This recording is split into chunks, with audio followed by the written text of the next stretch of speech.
তাহাজ্জুদের যাই নামাজে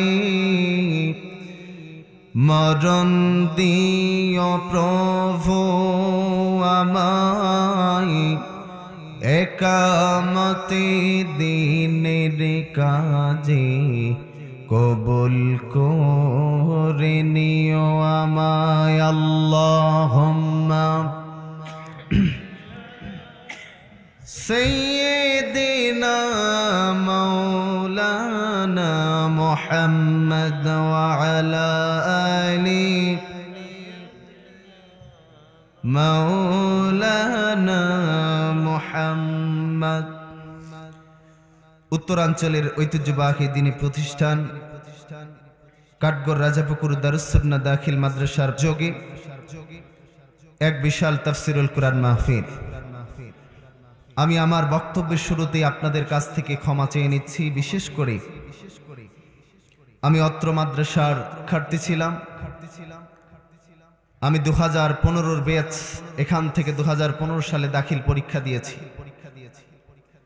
এই মাদ্রাসার প্রতিটি কর্নারে, প্রতিটি জায়গায় স্মৃতি বিজড়িত। আমি এখনো এই কাঠগড়ের মাঠের দিকে যদি তাকাই, ভেতরটা মনে হয় দুমড়ে মুচড়ে চলে যাচ্ছে, যে কি স্মৃতি, শৈশবটা কি সুন্দর কাটিয়েছি। আজ যেখানেই আছি, যেভাবেই আছি, যে মাদ্রাসার অবদান অনস্বীকার্য, যে মাদ্রাসার অবদান ভুলে যাবার মতো নয়। আমার প্রাণের বিদ্যাপীঠ কাঠগড় রাজাপুকুর দারুস সুন্নাহ দাখিল মাদ্রাসা, এখানে আমার প্রিয় উস্তাদগণ রয়েছেন। আমি যে আজকে এখানে বসে আলোচনা করছি, এটা অত্যন্ত বেয়াদবি। আমি মনে করছি হুজুরদের সামনে, যিনারা আমাদেরকে হাতে খড়ি, যাদের হাতে মায়ের খেয়ে আমরা এত বড় হয়েছি, সেই পিতৃতুল্য শিক্ষকদেরকে রেখে, বিশেষ করে আমি বলছি আমার ন্যূনতম কোনো কোরআনের জ্ঞান আমার নাই। আমি একজন কোরআনের ছাত্র, যতটুকু জেনেছি, যা জানি, ছাত্র হিসেবে আমি আপনাদের কাছে এসেছি, কোনো বক্তা হিসেবে আসিনি। আমি হুজুরদের কাছে ক্ষমা চেয়ে নিচ্ছি এবং দোয়া চাইছি, আপনারা আপনাদের সন্তান সমতুল্য এই উদীয়মান আমরা যে ময়দানে কাজ করছি, এটার জন্য আল্লাহ তাআলা বেগবান করার তৌফিক দান করেন। শুকর আল্লাহুম্মা আমিন। আল্লাহ পাক রব্বুল আলামিন বলছেন, ওয়া মান আ'রাদা আন যিকরি ফাইন্না লাহু মাঈশাতান দানকা ওয়া নাহশুরুহু ইয়াওমাল কিয়ামাতি আ'মা। আল্লাহ পাক রব্বুল আলামিন বলছেন, যারা কোরআন থেকে বিমুখ হয়ে যায়, যারা কোরআন থেকে নিজেদেরকে বিমুখ করে রেখেছে, তাদের শাস্তি হলো আল্লাহ পাক রব্বুল আলামিন তাদের দুনিয়ার জীবনকে সংকীর্ণ করে দেয়। দুনিয়ার জীবনকে কি করে দেয়? সংকীর্ণ করে দেয়। কোরআনকে যারা ভালোবাসে না, কোরআনের বিরোধিতা যারা করে, রব্বুল আলামিন বলছেন তাদের দুনিয়ার জীবন সংকীর্ণ হয়ে যায়। সংকীর্ণ কেমন হয়ে যায়? গত কিছুদিন আগে একদল ছিল, জুলুম নির্যাতন স্টিম রোলার করেছে। যেখানেই কোরআনের কথা হয়েছে, যেখানে ইসলামের কথা হয়েছে, সেখানে এসে বাধা দিয়েছে। কথা কোন ঠিক কিনা? যেখানেই কোরআনের কথা হয়, যেখানে ইসলামের কথা হয়, সেখানেই এসে বাধা দিয়েছে। যারা এই কোরআনের মাহফিলগুলোকে বাধা দিয়েছে, ইসলামকে বাধা দিয়েছে, হুজুর দেখলে ট্যাগ লাগিয়ে রাজাকার বলে যারা জেলের মধ্যে ভরে দিয়েছে, আল্লাহ পাক রব্বুল আলামিন দেখেন কি নিমিষেই 45 মিনিট আগেও চিন্তা করে নাই ক্ষমতার চেয়ার থেকে নেমে যাবে, ঠিক কিনা? এমন করেছেন। এই যে বাংলাদেশ, 52,000 বর্গ মাইলের বাংলাদেশ, এই বাংলাদেশের বুকে তাদের ঠাঁই হয় না, ঠিক কিনা বলেন? আল্লাহ এজন্য বলছেন, যারা কোরআনের বিরোধিতা করবে, কোরআন নিয়ে কথা বলবে, কোরআনকে যারা ভালোবাসবে না, কোরআনের বিরুদ্ধাচরণ যারা করবে, আল্লাহ পাক রব্বুল আলামিন বলছেন তাদেরকে দুনিয়ার জীবনটা সংকীর্ণ করে দেওয়া হবে। অনেক মানুষ আছে দুনিয়ার জীবনে চিটারি আর বাটপারি করে তারা জীবন যাপন করে খায়। চিটারি এবার বাটপারি করে খায়, চিটার আর বাটপারি করে অভাব নাই, ইনকাম করেছে, কোরআন বিমুখ জীবন যাপন করেছে, ইসলাম বিদ্বেষী কাজ করে, লুটতরাজ করে, ব্রিজের টাকা মেরে দিয়ে যখন টাকা সম্পদ করেছে, কিন্তু দুনিয়ার জমিনে সম্পদ করলে কি হবে? ডাক্তারের কাছে গিয়েছে, ডাক্তার বলে আপনার অমুক সমস্যা। গরু দেখবেন, ছাগল দেখবেন, হাঁস মুরগি সবই দেখবেন, কিন্তু দেখা পর্যন্ত শেষ খাবেন না। ঠিক কিনা বলেন? সব দেখবেন কিন্তু খাবেন, খাওয়া যাবে? আল্লাহ তাআলা বলছেন যারা এই কোরআন থেকে বিমুখ হবে, এই কোরআনকে যারা ভালোবাসবে না, কোরআন বিদ্বেষী যাদের আচরণ হবে, তাদের দুনিয়ার জীবনকে আল্লাহ তাআলা রব্বুল আলামিন সংকীর্ণ করে দেবে, এমন ধাক্কা দেবে, এমন পিটালি দেবে, মামুর বাড়ি দিল্লি গিয়ে পড়বে। ঠিক কিনা বলে? সম্মানিত প্রিয় উপস্থিতি, আমার আল্লাহ পাক রব্বুল আলামিন আমাদেরকে পৃথিবীর বুকে তার মহা গ্রন্থাল কোরআনকে বুকে আঁকড়ে ধরে ইসলামের কাজগুলিকে করবার জন্য পাঠিয়েছেন। ঠিক কিনা বলেন? কিন্তু আমরা পৃথিবীর বুকে এসে আল্লাহকে ভুলে গিয়েছি, ইসলামকে ভুলে গিয়েছি, কোরআনকে ভুলে গিয়েছি। যদি বলা হয় এলাকা কার, বলে এলাকা আমার, দাপট কার, আমার দাপট, সব আমার, এলাকা আমার, দাপট আমার। ঠিক কিনা বলে? সব আমার, খেয়ে ফেলবো আমি, আমার সব, আমার নাম, আমার যশ, আমার খ্যাতি। নাম যশ খ্যাতি দিয়ে কোনো কিছুই হয় না। ঠিক কিনা বলে? আপনি বর্তমানে যে অবস্থান করছেন, আপনার ছোট্ট বাচ্চা, একদিন আমি জিজ্ঞেস করলাম তোমার দাদুর নাম বলো তো, বলে দাদুর নাম তো আমার খেয়াল নাই। আপনি সাধারণত একটা প্রজন্ম বাবার পরে ছেলে, সেই ছেলে দাদুর নামটা ভুলে গিয়েছে। এমন একটি সময় ক্রমান্বয়ে আসতে থাকবে, আমি যে মোফাজ্জল হোসেন, আমার নামটি নেয়ার মতো মানুষ খুঁজে পাওয়া যাবে না। ঠিক কিনা বলে? এজন্য নামের বড়াই করা যাবে?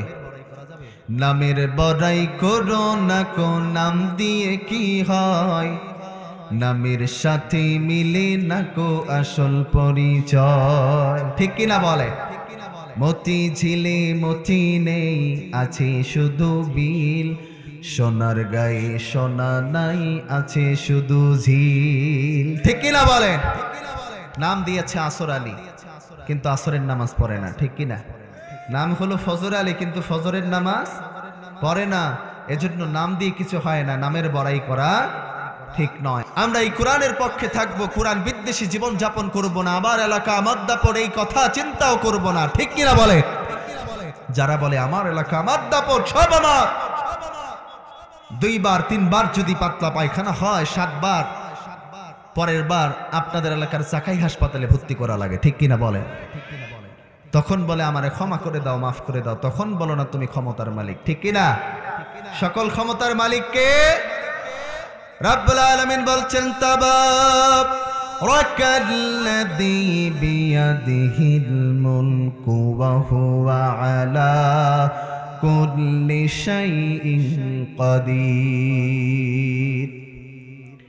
রব্বুল আলামিন বলছেন সুবহান সেই সত্তা। ও নবী, আপনার রবের পরিচয় সম্পর্কে জানিয়ে দেন। যারা নিজেদেরকে বড় বড় নেতৃস্থানীয় নেতা মনে করে, ইয়া রাসূলুল্লাহ আপনি বলে দেন তাবারাকাল্লাযী বিয়াদিহিল মুলক, যত প্রকার ক্ষমতা হয়, এই ক্ষমতার চেয়ার আমি মানুষরে দেই নাই, এটা পালা পরিবর্তন হয়। যত ক্ষমতা আছে সকল ক্ষমতা আমার হাতেই রেখেছি।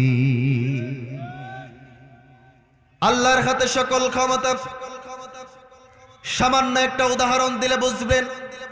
আজকের এই 13 তারিখ আমাদের ওয়াজ মাহফিলের আয়োজন করা হয়েছে। 13 তারিখ বাদ দিয়ে যদি আমি আগামীকাল 14 তারিখ এসে যদি একটা চেয়ার নিয়ে বসে ওয়াজ করি, মাদ্রাসার সকল স্টাফ বা মানুষরা বলবে, এলাকার মানুষ বলবে আজকে কিসের ওয়াজ করতে আসছেন? আপনার গতকাল আপনার তারিখ ছিল, আজকে ওয়াজ করার আপনার সুযোগ নাই। দেখেন, একদিনের পরিবর্তনের কারণে যদি চেয়ার থাকে না, তাহলে ওই চেয়ার নিয়ে কেন এত বাড়াবাড়ি করেন? ঠিক কিনা? এই চেয়ার নিয়ে এত বাড়াবাড়ি করা যাবে না। আমাদের পৃথিবীর, আমরা যে আল্লাহর সাথে নিজেকে ক্ষমতাবান হিসেবে দাবি করি, আপনার আমার ক্ষমতার চেয়ারগুলো হয় এমন, যেমন আমাদের বাংলাদেশের বুকে 5 বছর পরে একটা ক্ষমতার পরিবর্তন আসে কি আসে না? 5 বছর পরে পালা পরিবর্তন হয়, 5 বছর পরে নতুন সরকার গঠন হয়। আমার আল্লাহর চেয়ারটাও কি এমন নাকি? 5-10 বছর পরে কি আল্লাহর চেয়ার পরিবর্তন হয় নাকি? তাহলে রবের সাথে আপনি কিভাবে নিজেকে কম্পেয়ার করেন?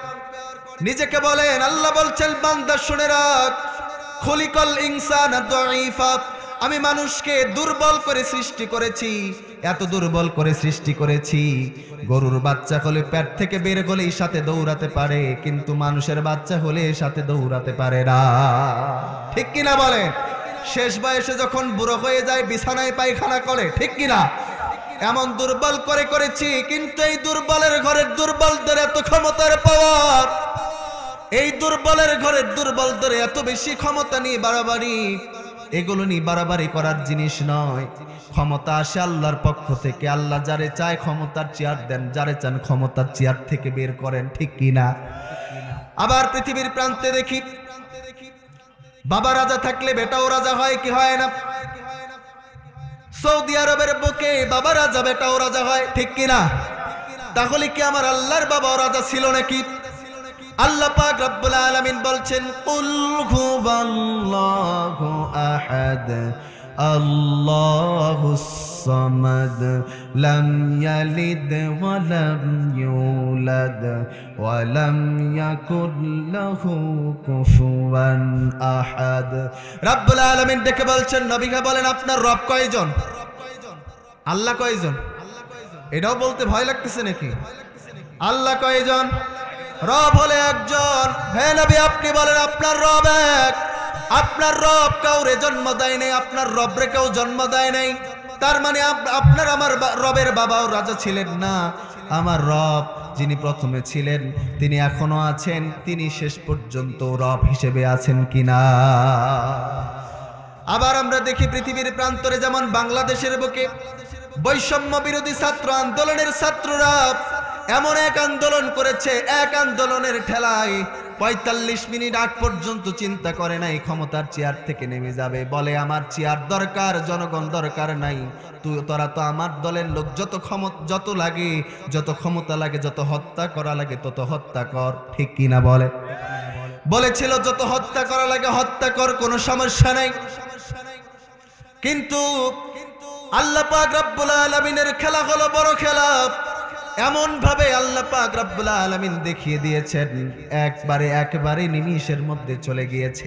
তার মানে আমার আল্লাহর বিরুদ্ধে যদি আমরা বলি সূর্যটাকে পূর্ব দিক থেকে উঠাবো না, পশ্চিম দিক থেকে উঠাতে হবে, এই আন্দোলন নিয়ে যদি বাংলাদেশের সকল জনতা মিলে, যদি ফেরেশতা কুল মিলে যদি আল্লাহর বিরুদ্ধে যদি আন্দোলন করে, তবে কি আল্লাহর এই ক্ষমতার চেয়ার থেকে নামানো যাবে নাকি? তার মানে আল্লাহ পাক রব্বুল আলামিন সকল ক্ষমতার মালিক, ঠিক কিনা? সকল ক্ষমতার একচ্ছত্র মালিকানা হলেন রব। এজন্য রবের ক্ষমতার দিকে লক্ষ্য করে, রব যে আমাদের একজন মালিক, তিনি যে সব করতে পারেন, সেই রবের ইবাদত বান্দিগিতে জীবন কাটানোর দরকার আছে না নাই? সেই রবের ইবাদত বন্দেগীতে আমাদেরকে সময় কাটাতে হবে। আল্লাহ তাআলা আমাদেরকে রবের মতো চিনে ইবাদত বন্দেগী করার তৌফিক দান করুক। শুকর বলুন আল্লাহুম্মা আমিন। সম্মানিত প্রিয় উপস্থিতি, আমি অল্প পরিসরে অল্প কিছুক্ষণ কথা বলবো। আমি আপনাদের সম্মুখে সূরাতুল লুকমান থেকে লুকমানের আয়াত তেলাওয়াত করেছি। এই আয়াতের আলোকে অল্প পরিসরে অল্প কয়েকটি কথা হবে, শুনবেন তো ইনশাআল্লাহ? আপনারা কি বিরক্ত হচ্ছেন? খারাপ লাগতেছে আপনাদের? আজকের আয়োজন করেছে যুব সমাজ, আজকের আয়োজন করেছে প্রিয় বড় ভাই, আমার ব্যাচ এবং কি আমাদের জুনিয়র ব্যাচের ছোট ভাইয়েরা সকলে মিলে ঐক্যবদ্ধ হয়ে এত সুন্দর আয়োজন হবার পিছনে অন্যতম কারণ হলো আজকে এই যুবকরা এই কাজের আঞ্জাম দেওয়া শুরু করেছে, ঠিক কিনা বলেন? যুবকরা ভালো থাকলে ভালো থাকবে বাংলাদেশের লাল সবুজের পতাকা, ঠিক কিনা? এরাই ভালো থাকলে ভালো থাকবে বাংলাদেশের প্রতিটি ইঞ্চি ইঞ্চি জায়গা। আজকে অনেক যুবক ভাইয়ের চেহারার দিকে তাকানো যায় না। অনেক যুবক ভাইয়ের বয়স 22 কিংবা 23 বছর বয়স। যুবক ভাইয়ের জিজ্ঞেস করা হয়, ভাই আপনার এই অবস্থা হলো কেন? আপনার চেহারার দিক লক্ষ্য করলে দেখা যায় 60 থেকে 70-এর বুড়ো হয়ে গেছেন, কেন আপনার এই চেহারার এই অবস্থা হয়েছে? বলে, হুজুর বা ভাই আমি তো নেশাগ্রস্ত অবস্থায় পড়ে আছি, ঠিক কিনা? নাই এরকম কি আপনাদের এলাকায় নাই? অনেক অহরহ আছে প্রিয় যুবক ভাইয়েরা। এটা হচ্ছে ইবাদত করার সময়। এই ইবাদত করলে বিশ্বনবী বলছেন যে জিবরিল আমিন পৃথিবীতে যে বৃষ্টি বর্ষণ হয়, এই বৃষ্টির পানি হিসেব করে গণনা করে শেষ করতে পারে, কিন্তু যৌবন অবস্থায় যুবকরা যে ইবাদত করে সেই ইবাদতের সওয়াব জিবরিল আমিন সেটা গুণে শেষ করতে পারে না। সুবহানাল্লাহ বলেন না? যে শীতকাল পড়েছে, বর্তমান শীতের সময়, শীতের মৌসুম আমরা কাটাচ্ছি, ঠিক কিনা? এই শীতকাল এটা আমরা অনেকেই গজব হিসেবে গ্রহণ করে নিয়েছি, যার জন্য ফজরের নামাজে মুসল্লি পাওয়া যায় না, ঠিক কিনা? ফজরের নামাজে কয়েকজন মুরব্বী ছাড়া আর কাউরে পাওয়া যায় না। যুবক ভাইয়ের তো খবরই নাই, ঠিক কিনা? কেন নাই? যুবক ভাই রাত 12টা 1টা 2টা 3টা পর্যন্ত ফেসবুক শরীফ চালায়, ঠিক কিনা? আছে না? ফেসবুক চালায়, টুইটার চালায়, গান শুনে। আমার প্রিয় যুবক ভাইয়েরা, ইবাদতের সময় হলো এটা। আমি আপনাদেরকে অনুরোধ করছি, ইবাদত করেন। এই শীতকালটা আমাদের জন্য হচ্ছে বসন্তকাল। সুবহানাল্লাহ বলতে পারলেন না? আল্লাহ পাক রব্বুল আলামিন বলছেন, লিইলাফি কুরাইশিন ইলাফিহিম রিহলাতাশ শিতাই ওয়াস-সাইফ। রব্বুল আলামিন শীতা মানে হচ্ছে শীতকাল, শীতকালের কথা কোরআনের মধ্যে উল্লেখ করেছেন। সুবহানাল্লাহ বলেন না? এই শীতকালকে পেয়ে আপনি যেমন মনে করছেন শীতকাল গজবের কাল, কিন্তু সাহাবীরা বলতেন, বিশ্বনবী বলতেন, শীতকাল যখন এসে যায় এই শীতকালটা তাদের জন্য বসন্তের কাল। সুবহানাল্লাহ বলে না? কেমন বসন্তের কাল? শীতকালের দিনগুলো বড় হয় না ছোট হয়? ছোট না? শীতকালের দিনগুলো ছোট কিনা? শীতকালের দিনগুলো ছোট হয়, দিনগুলো খুব ঠান্ডা হয়। এই দিনের মধ্যে তেমন কোনো গরম থাকে না, মৃদু ঠান্ডা নাতিশীতোষ্ণ একটা পরিবেশ আমরা খুঁজে পাই শীতকালে। দিনগুলো যেমন ছোট হয়, এই শীতকালে যদি আপনি এই দিনের বেলা নফল রোজা রাখেন, রোজা রাখলে কি কষ্ট হবে নাকি? এরপরে শীতকালের রাতগুলো বড় না ছোট? আর্লি যদি খুব দ্রুত যদি আপনি ঘুমিয়ে যান, দ্রুত ঘুমিয়ে গেলে 3টা 4টার সময়, এই শীতকালের সময় ফজরের আগেই ঘুম ভেঙে যায় কি যায় না বলেন? এই সময়টা আপনি পেয়ে আল্লাহ তো বলছেন, আমি প্রতি রাতেই প্রথম আসমানে এসে বসে থাকি, বান্দা তোমার কি চাওয়া আছে, তোমার কি পাওয়া আছে, কে বিপদে আছো, কি কার সমস্যা আছে, আমার কাছে চাও। আল্লাহর কাছে বিপদগুলো তুলে ধরলে রব্বুল আলামিন আপনার আমার এই চাগুলো তাহাজ্জুদের নামাজ যদি সেই সময় উঠে পড়ি তাহলে কবুল করবে কি করবে না? তার মানে শীতকাল এটা আমাদের জন্য কল্যাণ বয়ে নিয়ে আসে। আমরা এটাকে যেমন মনে করছি শীতের সময় কনকনে ঠান্ডায় উজু করলে হয়তো জ্বর সর্দি লেগে যাবে, এই ইবাদত যে রবের করবেন সেই রব সুস্থতা রাখার মালিক, ঠিক কিনা বলেন? আমার প্রিয় ভাইরা, আমি আর লম্বা করছি না। আমি বলছিলাম সূরাতুল লুকমান থেকে আপনাদের সম্মুখে কথা বলছি। সূরাতুল লুকমান, এই সূরাটি আল্লাহ পাক রব্বুল আলামিন ব্যক্তি কেন্দ্রিক একটি সূরা নাজিল করেছেন। এই ব্যক্তি আল্লাহর কাছে গ্রহণীয়, আল্লাহর কাছে অনেক মার্জিত একজন ব্যক্তি হিসেবে এবং আল্লাহর প্রিয় ভাজন বান্দা হিসেবে কবুল হয়েছেন। সুবহানাল্লাহ বলেন না? সাইয়েদনা লুকমান হাকিম আলাইহিস সালাম তার পার্সোনাল ব্যাকগ্রাউন্ড চেক করলে দেখা যায় তিনি বড় কোনো মাপের কোনো কিছুই ছিলেন না, কিন্তু তার মনে আল্লাহর ভয় ছিল, মনের মাঝে তাকওয়া ছিল। এজন্য আল্লাহ তাআলা তার নামে কোরআনে একটা সূরা দান করেছেন। সুবহানাল্লাহ বলেন? সাইয়েদনা লুকমান হাকিম আলাইহিস সালামের ব্যাকগ্রাউন্ড চেক করলে দেখা যায় সাইয়েদনা লুকমান হাকিম আলাইহিস সালামের চেহারা কেমন ছিল। সাইয়েদনা লুকমান হাকিম আলাইহিস সালামের চেহারা দেখতে তেমন কোন সুন্দর ব্যক্তি তিনি ছিলেন না, দেখতে তেমন কোন সুন্দর মানুষ তিনি ছিলেন না। মাথার চুলগুলো তার উস্কো খুস্কো ছিল, দাঁতগুলো তার উঁচু উঁচু ছিল, দাঁতগুলো উঁচু উঁচু উস্কো উস্কো চুল, দেখতে কোনো সুন্দর ব্যক্তি নয়। কিন্তু প্রিয় ভাইয়েরা, প্রিয় যুবক ভাইয়েরা, বিশেষ করে দেখা যায় নায়ক নায়িকা সুন্দর দেখলে হুমড়ি খেয়ে পড়ে যায়। আল্লাহ পাক রব্বুল আলামিন বোঝালেন, এখান থেকে শিক্ষা হলো আল্লাহর কাছে সৌন্দর্যের কোনো দাম নাই, আল্লাহর কাছে দাম হলো আল্লাহর ভয় অন্তরের মাঝে আছে না? ঠিক কিনা বলেন? সাইয়েদনা লুকমান হাকিম দেখতে সুন্দর ছিলেন না, তার মানে তাহলে তার বুঝি অনেক সম্পদ ছিল। আল্লাহ পাক রব্বুল আলামিন সাইয়েদনা লুকমান হাকিম আলাইহিস সালামের ব্যাকগ্রাউন্ডটাকে লক্ষ্য করলে দেখা যায় সাইয়েদনা লুকমান হাকিম আলাইহিস সালাম এমন একজন ব্যক্তি ছিলেন, তিনি কৃষি কাজ করতেন, রাখালগিরি করতেন, ছাগল চড়াতেন। ছাগল চড়িয়ে চড়িয়ে সারাদিন ছাগল চড়িয়ে যখন বাড়িতে চলে যেতেন, আমি যেমন আপনাদের সম্মুখে কথা বলছি, আপনাদের সামনে কথা বলছি, তিনিও এরকম হাজার হাজার মানুষ নিয়ে কথা বলতেন। সুবহানাল্লাহ বলেন না? তার মানে আল্লাহর কাছে সম্পদের দাম বেশি না, অন্তরে আল্লাহর ভয় আছে তার দাম বেশি। আল্লাহর কাছে কি সম্পদের মানদণ্ডে কি আল্লাহর কাছে জান্নাত পাওয়া যাবে নাকি? আল্লাহ পাক রব্বুল আলামিন কোরআনের মধ্যে বলছে, কদ আফলাহাল মুমিনুন, আল্লাহ বলছেন সফল হলো তারা যারা মুমিন হতে পেরেছে। সুবহানাল্লাহ বলেন না। আপনারা কি বেজার, রাগ করে আছেন? একটু আওয়াজ দেয়া যাবে তো ইনশাআল্লাহ? সাইয়েদনা লুকমান হাকিম আলাইহিস সালামের সম্পদ ছিল না, টাকা পয়সা ছিল না। আল্লাহ পাক রব্বুল আলামিনের কাছে সম্পদ দিয়ে জান্নাত যাওয়া যাবে না। অনেক সম্পদশালী আছে কিন্তু আল্লাহর ইবাদত করে না, আল্লাহর প্রিয় বান্দা হতে পারেনি, তাহলে ওই সম্পদশালীর স্থান কোথায় হবে? কিন্তু একজন ফকির ভিক্ষা করে খায়, তার সম্পদ নেই, টাকা পয়সা তার তেমন নেই, কিন্তু সেই ব্যক্তিটা, সেই মানুষটা আল্লাহর ইবাদত করে, মসজিদের মুয়াজ্জিন আযান দিলে মসজিদে গিয়ে নামাজ পড়তে যায়, ভালো কাজগুলি সুন্দর করে করে, একেবারে আল্লাহর হুকুম আহকামগুলো সঠিকভাবে মানে। এই ফকির যিনি দিনে এনে দিনে খায়, এই ব্যক্তিটা আল্লাহর জান্নাতের মধ্যে প্রবেশ করবে কি করবে না? তার মানে আল্লাহর কাছে সফলতার মানদণ্ডের নাম কখনো সম্পদ নয়, টাকা পয়সা নয়। আল্লাহর কাছে সফলতার মানদণ্ডের নাম হলো আপনি মুমিন হতে পেরেছেন কিনা, আপনার অন্তরে আল্লাহর ভয় আছে কিনা, এটার নাম হলো সফলতার মানদণ্ড। ঠিক কিনা বলে? এই মানদণ্ডে আমাদেরকে এগিয়ে যেতে হবে।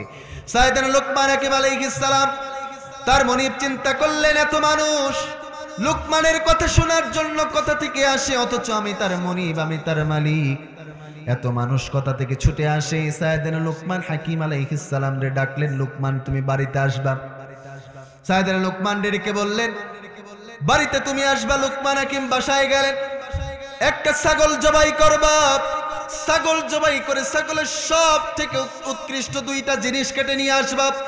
সাইয়েদনা লুকমান হাকিম আলাইহিস সালাম ছাগল জবাই করলেন, ছাগলের জিহ্বাটা আর কল্পটা কেটে এনে মনিবের দরবারে হাজির করলেন। মনিব এবার ডেকে বললেন, এবার এমন একটা আরেকটা ছাগল জবাই করে ছাগলের সব থেকে নিকৃষ্ট দুইটা জিনিস কেটে নিয়ে আসো। এবারও ছাগল জবাই করলেন, জিহ্বাটা আবার ওই কল্পটা কেটে নিয়ে আসলেন। মনিব ডেকে বললেন, লুকমান তোমারে মনে করতাম চালাক, তুমি অনেক ভালো, তুমি অনেক চালাক, কিন্তু তোমারে যখন প্রথমবার বললাম তখনও তুমি জিহ্বা কল্পটা কেটেছো, নিকৃষ্টটা বলেছি তখনও জিহ্বাটা কল্পটা কেটেছো, তোমার মাথায় কোনো বুদ্ধি শুদ্ধি নাই। সাইয়েদনা লুকমান হাকিম আলাইহিস সালাম বললেন, মনিব আগে আগে বললে তো হবে না, কেন দুইবারে একই কাজ করেছি? তিনি বললেন, এই যে মানুষের যে জিহ্বা আছে, এই ছাগলের জিহ্বাটা বারবার কাটার কারণ হলো মানুষের যে জিহ্বাটা আছে, এই জিহ্বাটা হলো আল্লাহর কাছে অনেক দামি।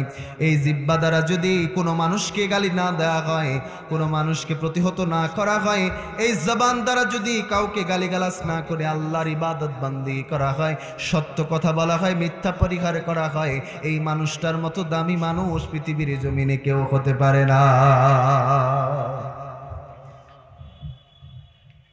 আমার প্রিয় উপস্থিতি, সাইয়েদনা লুকমান হাকিম আলাইহিস সালাম তার নামে আল্লাহ পাক রব্বুল আলামিন কুরআনের মধ্যে সূরা দিয়েছেন। তার অন্যতম একটা কারণ হলো সাইয়েদনা লুকমান হাকিম আলাইহিস সালাম এমন একজন ব্যক্তি ছিলেন, এমন একজন মানুষ ছিলেন। সাইয়েদনা লুকমান হাকিম আলাইহিস সালাম একজন আদর্শবান পিতা ছিলেন। সুবহানাল্লাহ বলেন না? কেমন পিতা ছিলেন বলেন না? কেমন পিতা ছিলেন? সন্তান জন্ম দিলেই সন্তানের বাবা হওয়া যায় না, বাবা হতে গেলে বাবার মতো বাবা হওয়া লাগে। ঠিক কিনা বলে? সন্তান জন্ম দিয়া সন্তান কথা শুনে না, হুজুর পানি পরা দেন না, তেল পরা দেন না। মসজিদের মধ্যে এরকম হাজার লোক আসে কি আসে না? 22-23 বছর বয়স হয়েছে, সন্তান কথা শুনে না, পানি পরে দেন না। পৃথিবীর সব হুজুর মিলে যদি পানি পরে দেয়, ওই সন্তান আর মানুষ হবে না, কারণ ওর মানুষ করার একটা সময় কাটিয়ে এসেছেন। ঠিক কিনা? সন্তান মানুষ করতে হবে তার ছোট্ট বয়স থেকে, কিন্তু সন্তানকে মানুষ করতে চান, হাফেজে কোরআন করতে চান, মসজিদের ইমাম বানাতে চান, স্কলার বানাতে চান, বড় বড় জায়গায় দিতে চান, কিন্তু আপনি বাবার চরিত্র এখনো ভালো না, সন্তান মানুষ হবে নাকি? হবে নাকি? বলেন না কেন? ভয় পাচ্ছেন আপনারা? সেই সন্তান মানুষ হবে না। মানুষ হবার জন্য, মানুষের মতো মানুষ বানাবার জন্যে সন্তানকে সুশিক্ষা দেয়া লাগবে। কিন্তু আমার সমাজের অনেক বাবা আছে, ফজরের নামাজ তো নিজেই পড়ে না, আবার সকালবেলা 10টায় ঘুম থেকে উঠেছে, এক হাতে সিগারেট নিয়েছে, সন্তানকে কোলের মধ্যে নিয়েছে। এই সন্তানটা যখন দেখে বাবা সিগারেট খায়, এই আদর্শ যখন বাবার কাছ থেকে লক্ষ্য করেছে, ওই সন্তানটা বড় হলে তো ইয়াবাখোরি হবে, ঠিক কিনা বলে? আপনি বাবা হলেন সন্তানের প্রথম আইডল, আপনি বাবা হলেন সন্তানের প্রথম আদর্শ, আপনি মা হলেন সন্তান আপনার মেয়ের জন্য প্রথম আদর্শ। আপনি যদি নিজেকে আদর্শবান করে তুলতে না পারেন, আপনার সন্তানটাও কশ্চিনকালে আদর্শবান হতে পারবে না, ঠিক কিনা বলেন? আগে বাবার মতো বাবা হতে হবে, সন্তানকে মানুষ করার কোয়ালিটি আপনাকে অর্জন করতে হবে। সাইয়েদনা লুকমান হাকিম আলাইহিস সালাম এমনই একজন ব্যক্তি ছিলেন, সন্তানদেরকে কলিজার টুকরা যে সন্তানদেরকে রেখে বলেছেন, ইয়া বুনাইয়া, হে আমার কলিজার টুকরা সন্তান। আপনি কয়বার সন্তানকে এভাবে আদেশ দিয়েছেন, কয়বার আপনি পরামর্শ করেছেন, বরঞ্চ করেছেন তোর চাচার সম্পদ কিভাবে মেরে খাওয়া যাবে, ঠিক কিনা? কখনো ভালো সংবাদ দিলেন না, ভালো কথা শেখালেন না। সাইয়েদনা লুকমান হাকিম আলাইহিস সালাম সন্তানদেরকে কয়েকটা উপদেশ দিয়েছিলেন, তার মধ্যে প্রথম নাম্বার উপদেশ দিয়েছিলেন লা তুশরিক বিল্লাহ, আল্লাহর সাথে শিরিক করা যাবে না, আল্লাহর সাথে অংশীদারিত্ব করা যাবে না। আল্লাহর পরিচয় শিখালেন, রবের পরিচয় শিখালেন। আর এই রবের পরিচয় বাইরে হয় না, স্কুলে হয় না, বিভিন্ন জায়গায় হয় না। রবের পরিচয় হয় যেটা জায়গায়, সেই জায়গার নাম হলো মাদ্রাসা, ঠিক কিনা বলেন? এই মাদ্রাসায় হয় রবের পরিচয় শেখানো হয়, আল্লাহর অস্তিত্বের শিক্ষা দেওয়া হয়। আমি নিজেও বাংলার স্টুডেন্ট ছিলাম, বাংলা নিয়ে অনার্স করেছি। আমি যতটুকু উপলব্ধি করে দেখলাম, এই বাংলা নিয়ে পড়লে বেশি কিছু শেখা যাবে না, বরঞ্চ নাস্তিক হওয়ার একটা সম্ভাবনা থাকে, ঠিক কিনা বলে? সব ইন্দিওয়ানি কালচার আছে, এমন আমার ফ্রেন্ড সার্কেল আছে, আমাকে শেষ পর্যন্ত অনার্স পাস করার পর বলল, বন্ধু আমি তো রবরেই খুঁজে পাই না, রব কোথায় আছে? নাউজুবিল্লাহ বলতে পারলেন না? তার মানে এমন শিক্ষা, যেই শিক্ষা রবরে খুঁজে দেয় না, এই শিক্ষা শেখাবো না। যে শিক্ষা রবরে দেখায়, এই শিক্ষা শেখাবো। কোন শিক্ষা দেবেন? মাদ্রাসা শিক্ষা দেওয়ার দরকার আছে না নেই? আমি বলছি না আপনার সন্তান শুধু হাফেজ হবে, হাফেজ হয়ে শুধু মসজিদের ইমামতি করবে, এটা বলছি না। আপনার সন্তান হাফেজ হবে, আপনার সন্তান ডাক্তার হবে, ঠিক কিনা বলে? আপনার সন্তান হাফেজ হবে, আপনার সন্তান ইঞ্জিনিয়ার হবে, আপনার সন্তান প্রতিটা পদক্ষেপে, প্রতিটা জায়গায় ডিসি এসপি পর্যন্ত আপনার সন্তান হবে, ঠিক কিনা বলে? দিনাজপুরের বুকে একবার একজন ডিসি আসলেন আর হুজুরদেরকে ডাকলেন, সেখানে আমিও ছিলাম। তিনি হুজুরদের সাথে কথা বলছিলেন, বললেন, হুজুর আপনারা একটু আলোচনা করেন কোরআন থেকে। একজন হুজুর কথা বলতে গিয়া স্লিপ অফ টাং কোরআনের একটি আয়াত তিনি ভুল পড়তে শুরু করেছেন। ডিসি সাহেব বললেন, হুজুর এই আয়াতটা তো এভাবে নয়, এই আয়াতটা এভাবে তেলাওয়াত করেন। মারহাবা বলেন না? তার মানে ডিসি সাহেব যদি ভুল ধরতে পারে, তার মানে তার মাঝে কোরআনের জ্ঞান ছিল, ঠিক কিনা? আর প্রতিটা সেক্টরের মানুষ যদি কোরআনের জ্ঞানওয়ালা হয়, ইসলামওয়ালা হয়, তাহলে আপনারা অচিরেই মনে রাখবেন প্রতিটা সেক্টর থেকে দুর্নীতি দূর হবে, ঠিক কিনা বলেন? আমি প্রায় সময় বলি, সকালবেলা যদি আলুর ভর্তা ভাত খেয়ে বাড়ি থেকে বের হন, আপনি বীরগঞ্জের বুকে গিয়ে ভালো রেস্টুরেন্টে গিয়ে খাবার খেয়েছেন, অনেক খাবার খেয়েছেন, আপনার একটা গ্যাস বের হয় কি হয় না? হয় না? সেটা কিসের আসবে বলেন? সকালে যে আলুর ভর্তা পান্তা ভাত খেয়েছেন তারই আসে, ঠিক কিনা? বীরগঞ্জের বুকে সার্জেন্ট বসেছে, কিন্তু সে কোরআনের ছাত্র ছিল। যখন সে মোটরসাইকেল ধরেছে, ঘুষ নেওয়ার আগে তার মাথায় চিন্তা এসেছে, না রে, আমি তো এই কোরআনের ছাত্র ছিলাম, আমার দ্বারা ঘুষ নেওয়া সম্ভব না, ঠিক কিনা বলেন? প্রতিটা সেক্টর পরিবর্তন হয়ে যাবে। তার মানে সন্তানদেরকে কোরআনের শিক্ষা, ইসলামের শিক্ষা দেওয়ার দরকার আছে না নাই? আপনার সন্তানকে কোরআনের শিক্ষা দেবেন, আপনার সন্তানকে দিনের শিক্ষা দেবেন। যে মাদ্রাসায় তাফসিরুল কোরআন মাহফিল হচ্ছে, এই মাদ্রাসাটা হচ্ছে একটা জ্ঞানের মার্কাজ। এখানেও যদি আপনার সন্তানকে ভর্তি করান, আপনার সন্তানটাও কোরআনের জ্ঞান শিখবে কি শিখবে না? আমি ওই মাদ্রাসার ছাত্র ছিলাম, আমি এখান থেকেই পড়েছি। তার মানে আমি যদি এখান থেকে বের হয়ে যদি আজকে আপনাদের সামনে কোরআনের কথা বলতে পারি, আগামীর ভবিষ্যৎ আমি যতটুকু হয়েছে আমি কিছুই হতে পারি নাই, এরপরের প্রজন্ম আমার থেকে বড় বড় বক্তা হবে, স্কলার হবে ইনশাআল্লাহ, বলেন না? এই হিম্মত নাই আপনাদের? অবশ্যই এখান থেকে বড় বড় স্কলার তৈরি হবে ইনশাআল্লাহ। আমার প্রিয় ভাইরা, আমার প্রিয় মুরব্বিরা, সাইয়েদনা লুকমান হাকিম আলাইহিস সালাম বললেন, লা তুশরিক বিল্লাহ, আল্লাহর সাথে শিরিক করো না।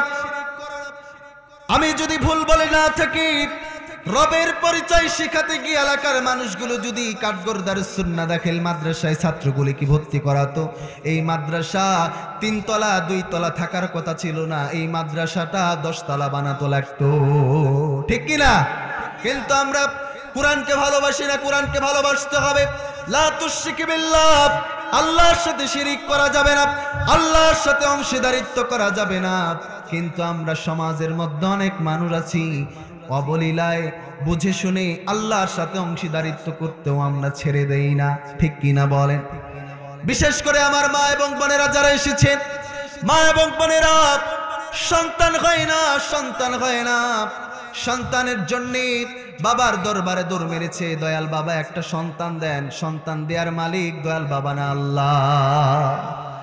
কে সন্তান দেওয়ার মালিক? কে? আল্লাহ বলেন সন্তান দেওয়ার মালিক। সাইয়েদনা ইব্রাহিম আলাইহিস সালামের সন্তান হয় না, 1 বছর 2 বছর নয়, 80 বছর তার সন্তান হয় না। আল্লাহর কাছে দোয়া করেছেন, রব্বি হাবলি মিনাস সালিহিন। এইভাবে আল্লাহর কাছে দোয়া করা লাগে। আমার মা এবং বোনেরা সন্তান পেটে এসেছে, কিন্তু আপনি কোনোদিন নামাজ পড়েন না, বম মারলেও আপনার মাথা হিলে না, কিন্তু সন্তান পেটে এসেছে এই মুহূর্তে আপনার স্টার জলসা জি বাংলা আপনার কাছ থেকে যায় না, ঠিক কিনা বলেন? ও আমার মা, আপনাকে অবহেলা করছি না, আপনি হলেন দামি, আপনার মতো দামি কেউ নাই, কারণ আপনার পেট থেকে বিশ্বনবী মুহাম্মদুর রাসূলুল্লাহ সাল্লাল্লাহু আলাইহি ওয়াসাল্লামের মতো মহামানব পৃথিবীতে এসেছে, ঠিক কিনা? নবীরা কি আকাশ থেকে দোপাস করে পড়ছে নাকি? নবীরা আসমান থেকে পড়ে নাই, নবীরা মায়েদের পেট থেকেই এসেছে, ঠিক কিনা? তার মানে আমার মা, আপনার পেটটা হচ্ছে খনি। আল্লাহর কাছে চাইবেন। সাইয়েদনা ইব্রাহিম আলাইহিস সালাম নবী হয়ে পয়গম্বর হয়ে আল্লাহর কাছে চেয়েছেন, আল্লাহ বললেন যাও ইব্রাহিম, তোমারে ফাবাশশারনাহু বিগুলামিন হালিম, যাও রে ইব্রাহিম বিগুলামিন হালিম, এমন সন্তান তোমারে দিলাম যেই সন্তানের চেহারার দিকে তাকালে তোমার হৃদয় জুড়িয়ে যাবে। সুবহানাল্লাহ বলেন না? আর আপনার আমার এমন সন্তান হয়েছে যারা দেখলে অন্তর জুড়িয়ে যাওয়া তো দূরের কথা, মেরে ফেলতে ইচ্ছা করে, ঠিক কিনা? কেন হয়েছে? এটা আপনার দোষেই হয়েছে। আগে মা বাবা হিসেবে নিজেকে সুন্দর করে সুন্দর চরিত্রের করা লাগবে। আপনি যতটা সুন্দর হবেন আপনার পরিবারটাও তত সুন্দর হবে, আপনার সন্তানের ক্যারিয়ারটাও তত সুন্দর হবে, ঠিক কিনা বলে? এজন্য সন্তানকে মানুষ করবার ক্ষেত্রে সর্বপ্রথম ডিসিশন আপনি মা বাবার ভূমিকা, আপনার মা বাবার চরিত্র সব থেকে বড় ভূমিকা পালন করে, এটা অবশ্যই আপনাকে মাথায় রেখে কাজ করতে হবে। সম্মানিত প্রিয় উপস্থিতি, এই ডিসিশনটা নিতে আমরা ভুল করি। যে মাদ্রাসার বুকে আমরা অবস্থান করছি, এটা এমন একটা কারিকুলাম এই বাংলাদেশের বুকে, যেই কারিকুলামে আরবি আছে, বাংলা আছে, ইংলিশ আছে, বিজ্ঞান আছে, সায়েন্স আছে, কমার্স আছে, আর্টসও আছে, আছে কি নাই? এখান থেকে পড়াশোনা করে একজন ছাত্র ইউনিভার্সিটিতেও ভর্তি হতে পারবে, এখান থেকে পড়াশোনা করে আলিম পাশ করলে ফাজিলও পড়তে পারবে, আবার ইউনিভার্সিটিতেও যেতে পারবে। আমি যেমন অনার্স কমপ্লিট করেছি, ফাজিলও করেছি। দেখেন, একজন মাদ্রাসার ছাত্র না হয়ে যদি আমি স্কুল থেকে পড়তাম, ইন্টার পড়লে কোনোদিন ফাজিল পড়তে পারতাম না, ফাজিল কামিল করতে পারতাম কি? কিন্তু আমি ফাজিলও করতে পারলাম, অনার্সও করতে পারলাম। তার কারণ হলো মাদ্রাসা শিক্ষা ব্যবস্থা আপনাকে দুইটাই দিচ্ছে, মারহাবা বলেন না? এজন্য এই শিক্ষা কারিকুলামগুলো আমাদের বোঝা উচিত, এগুলো অনুযায়ী আমাদের এই সুন্দর ডিসিশনগুলো নেওয়া উচিত। এটা আমি মনে করি আপনাদেরকে এগুলো কল্যাণকর ডিসিশন হিসেবে কাজ করবে।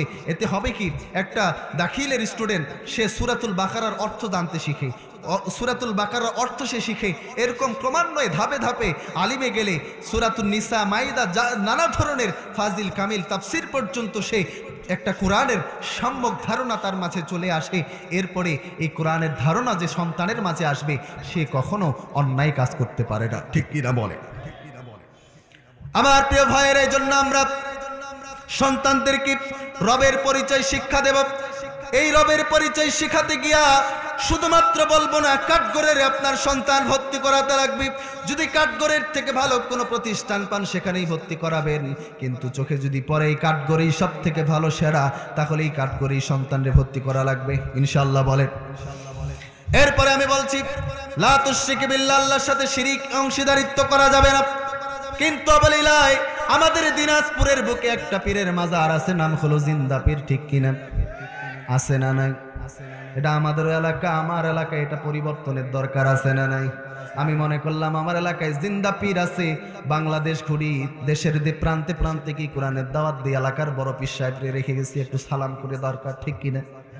গিয়ে দেখি এটা বড় জিন্দা পীর। কিসের যিনি জিন্দা? তিনি তো মরে ভূত হয়ে আছে। যারা জেগে আছে, যারা আশপাশে আছে, তারা লুটপাট করে খায়, ঠিক কিনা? আমাদের এই রীতি চেঞ্জ করতে হবে। আমি বিশেষ করে দেখি আমার এলাকার মা এবং বোনেরা, ভাইয়েরা পর্যন্ত মুরগি জবাই করে কলিজা দিয়ে আসে, ঠিক কিনা? আমার ভাইয়েরা, এই শিরকের মতো ইবাদত করা যাবে না। আল্লাহর প্রতি আস্থা রাখতে হবে, রবের প্রতি আস্থা রাখা লাগবে। আল্লাহ ছাড়া অন্য কারোর তাবেদারি করা যাবে না। রবের প্রতি ইবাদতের বন্দেগী করার চিন্তা ভাবনা তৈরি করতে হবে।